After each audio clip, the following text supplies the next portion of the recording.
قصائص ميرو يا ولاد اهو جه.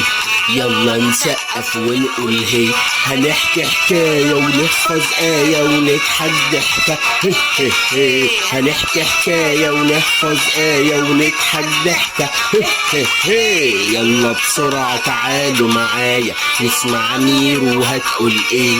يلا بسرعة تعالوا معايا نسمع ميرو هتقول ايه.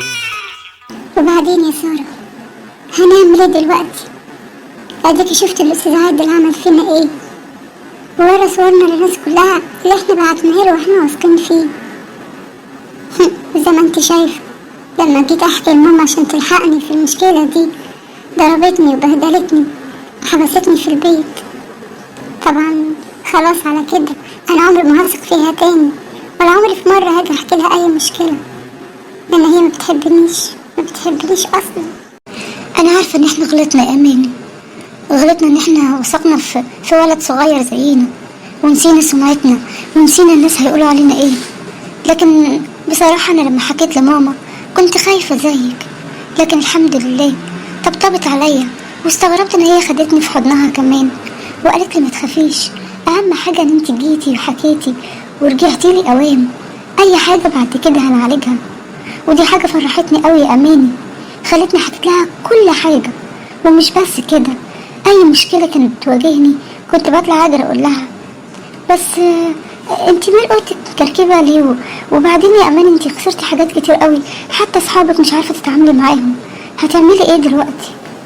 يعني انا بقولك ماما ضربتني وحبساني وانا واقعة في مصيبة، وانت تقولي الاوضة متوضبة ولا مش متوضبة؟ اعمل لها ايه الاوضة؟ انا بكره كل حاجة، بكره ماما زي ما هي بتكرهني، وانا تقولي انها مش بتكرهني. هي لو بتحبني ما كانتش ضربتني وحبستني. اشمعنى مامتك بتحبك؟ حتى اصحابي بيكرهوني، حتى انا بكره نفسي، انا شكلي مش حلو. علشان كده ما صدقت عادل قال لي كلمه حلوه وبرضه خدتيه مني. انت الناس كلها بتحبك وانا لا. بصي بقى انا مش هقول لماما حاجه تاني، ومش بحب البنات ولا بحب اصحابي، واي حد هيقول لي كلمه حلوه هجري وراه. انا هسيب البيت وهمشي، مش هقعد مع ماما تاني، محدش بيحبني. ايه بس يا امين، لا طبعا انا بحبك وهفضل جنبك مهما حصل بينا.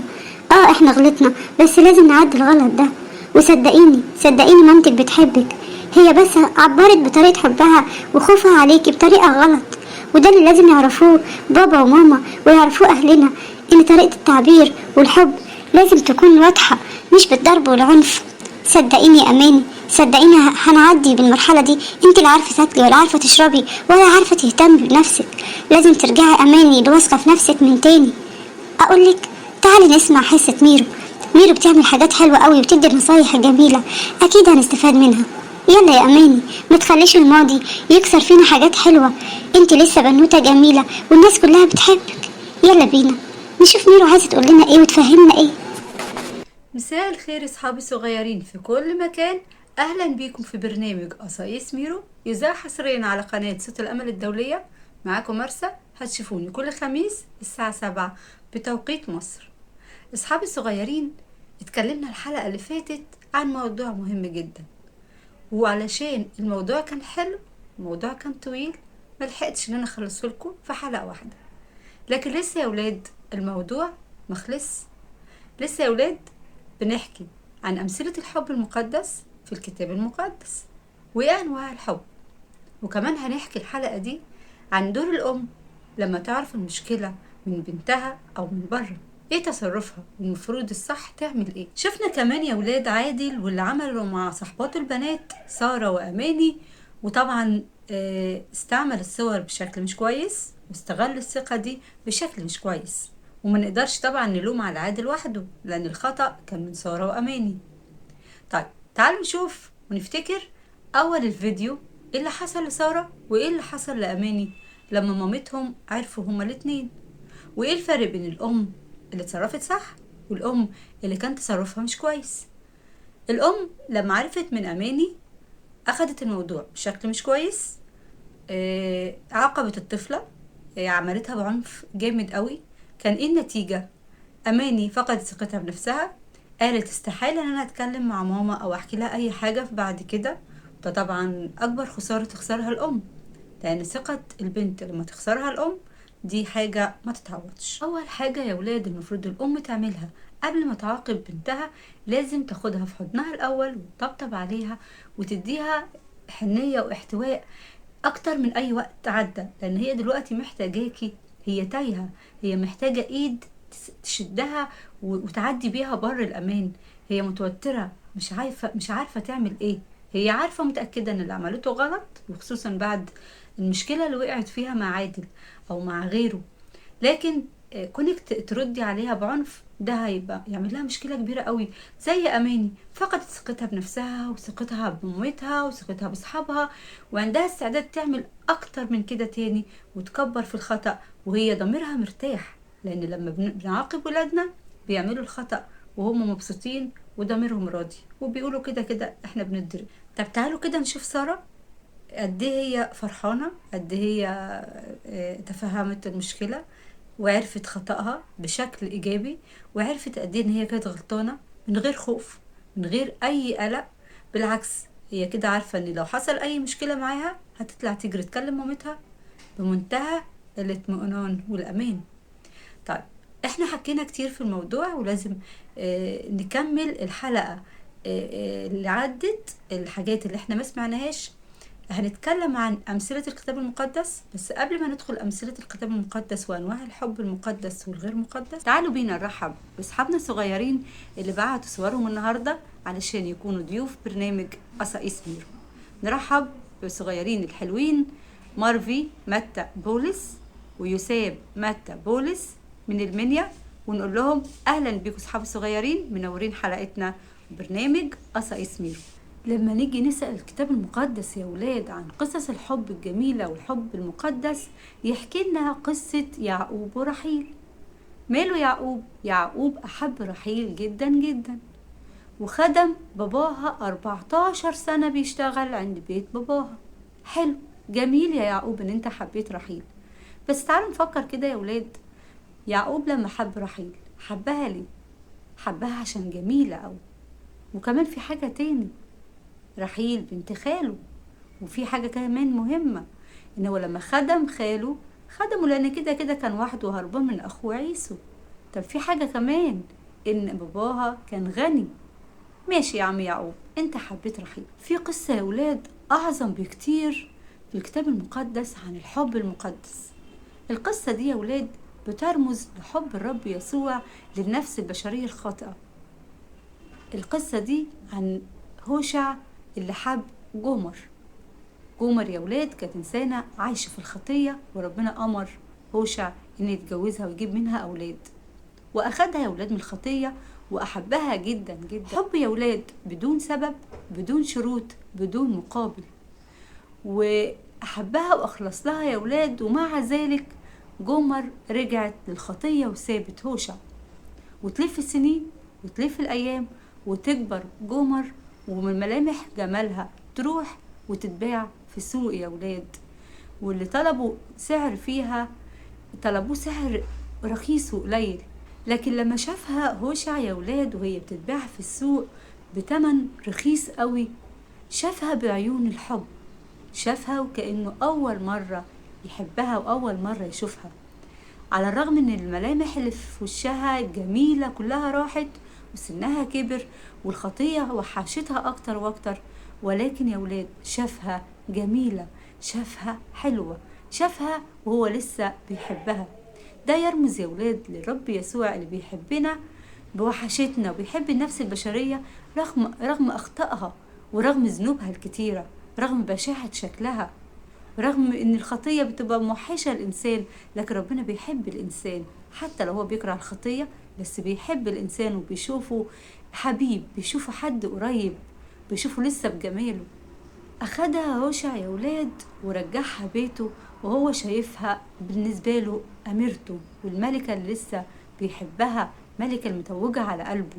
لان ده يا ولاد هو ده الحب الحقيقي، الحب اللي بدون مقابل، حب بدون شروط، حب نضيف، حب نقي، مش حب للشكل ولا حب لفلوسي ولا حب ان انا مثلا ابن فلان الفلاني.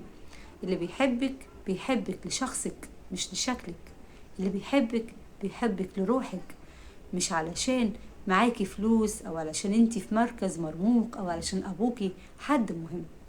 الحب يا ولاد اللي بيكون من غير شروط بيكون أسمى وأعمق حب، زي حب الله لينا. طيب دي الأمثلة اللي في الكتاب المقدس عن الحب المقدس. طبعا في أمثلة كتير. تعالوا نشوف الحب الغير مقدس، والمفروض ما نقولش عليه حب.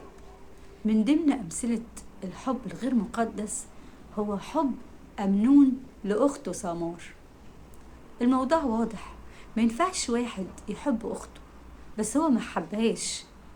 علشان كده بلفت نظركم يا ولاد إن مش كل ما أشوف حد ويعجبني شكله أقول إن أنا بحبه، مش كل ما حد يقول لي كلمة حلوة وأسرح فيها أتخيل إن ده حب. الحب يا ولاد حاجة عظيمة وحاجة نظيفة. ما ينفعش إن أنا أبص لحد عشان شكله وجسمه وأحس إنه عايز أعمل معاه الخطية وأقول ده حب. لا، أمنون أحب أخته سمار جدا جدا جدا، بس ما كانش بيحب سمار عشان شخصها أو عشان طبعها وروحها. كان كل يوم يشوف سمار قدامه بتكبر جميلة، فكان كل يوم يا ولاد يشوف أخته يزداد جنون لدرجة إنه كان تعبان قوي. ليه تعبان؟ لأنه من جواه نفسيا وأخلاقيا وروحيا يعني إيه؟ يعني بيبص لها بشكل مش حلو، بشكل شهوة، بشكل مش يعني لا يليق بأن دي أخته، لا يليق بالحب الطاهر والحب النقي. هو كان بس يا ولاد يعني كان مجنون بجسمها، كان مجنون بشكلها، كان عايز يعمل معاها الخطية بأي شكل. زي ما احنا لما واحد يجي يضحك علينا وهو أساسا صغير ويقول له واحدة انتي جميلة قوي، طب ممكن تبعتيلي صورتك، طب ممكن تسمعيني صوتك، طب ممكن اشوفك بلبس البيت. بعد البنت ما تصدق وتبعت صور مش كويسة وتبعت كلام حب مش كويس عشان ترضيه، هوب يحصل اللي حصل مع أمنون لسمار. ايه اللي حصل؟ حصلت حاجة مش حلوة. فضل أمنون يراقب سمار وفضل يتحجج ان هو عيان لغاية ما جات له البيت، وفضل لما عمل معاها الخطية. وطبعا هو ما كانش بيحبها عشان روحها، واصلا ما كانش ينفع يحبها عشان دي اخته. علشان كده بقول ان ده حب غير مقدس، حب لا يليق بالاخوات. علشان كده لما بنختار حب لا يناسب، يعني واحدة تختار حد متجوز وتحبه، بنوتة تحب واحد مش من دينها، بنوتة تحب واحد مش من سنها، بنوتة تحب واحد وهو اصلا ما ينفعش يتجوز. كل الحب ده يا ولاد اسمه حب غير مقدس. وزي ما قلنا قبل كده ما عندناش حاجة اسمها حرام وحلال، ولكن عندنا حاجة اسمها كل الأشياء تحل لي ولكن ليست كل الأشياء توافقني. مش كل حاجة تنفع إن أنا أعملها وأجرب. بعد ما أمنون أخذ اللي عايزه من سمار بالخطية والشر أبغضها. يعني إيه أبغضها يا ولاد؟ يعني كرهها. ياه، ده كان بيحبها قوي؟ لا، هو ما كانش بيحبها، هو كان من جواه تعبان قوي. كل ما بيشوف شكلها ويشوف جسمها ويشوفها قد ايه هي بنوتة حلوة عذراء وشكلها حلو قوي، فانا عايز اعمل معاها الشر. وقال الكتاب المقدس ان على قد ما كان بيحبها ابغضها وكرهها اضعاف الحب ده. تاني مثل يا ولاد معانا من الكتاب المقدس في الحب الغير مقدس هو حب زوجة فطيفار ليوسف الصديق. زوجة فطيفار كانت بتشوف يوسف وكانت بتحبه جدا جدا جدا، بس ده ما كانش ينفع يا زوجة فطيفار. ليه؟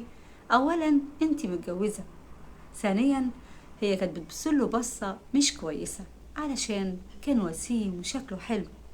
لكن يوسف يا ولاد لانه عفيف ولانه دايما شايف ربنا انه قدامه وشايفه، رفض الحب الغير مقدس ده يا ولاد. مش بس كده، ده هرب.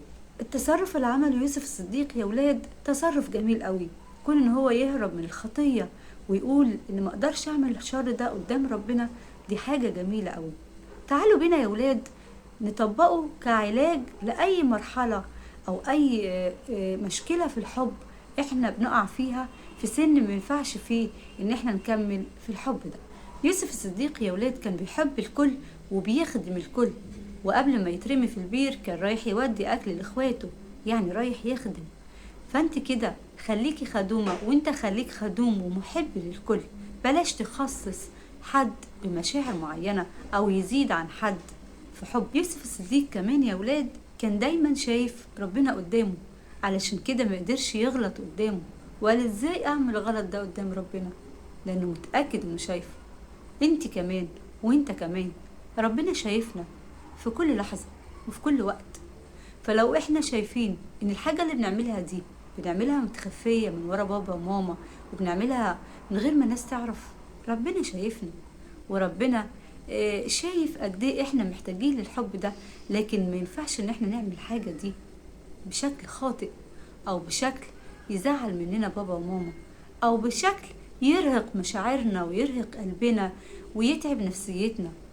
احنا كده يا ولاد مش بنحب، احنا كده بنتعب القلب ونتعب المشاعر ونستنزف حاجات كتيرة قوي، منها سمعتنا، منها كره الناس ونظرتهم الوحشة لينا. اصحابي الصغيرين، جينا لنهاية حلقتنا. ما ننساش نبعت صورة حلوة ليكم علشان نكون ضيوف البرنامج الحلقة الجاية. كانت معاكم مرسى من برنامج قصايص ميرو، يذاع حصريا على قناة صوت الأمل الدولية. هتشوفوني كل خميس الساعة 7 بتوقيت مصر. دلوقتي اصحابي الصغيرين اقدر اقول لكم باي باي. باي باي اصحابي الصغيرين.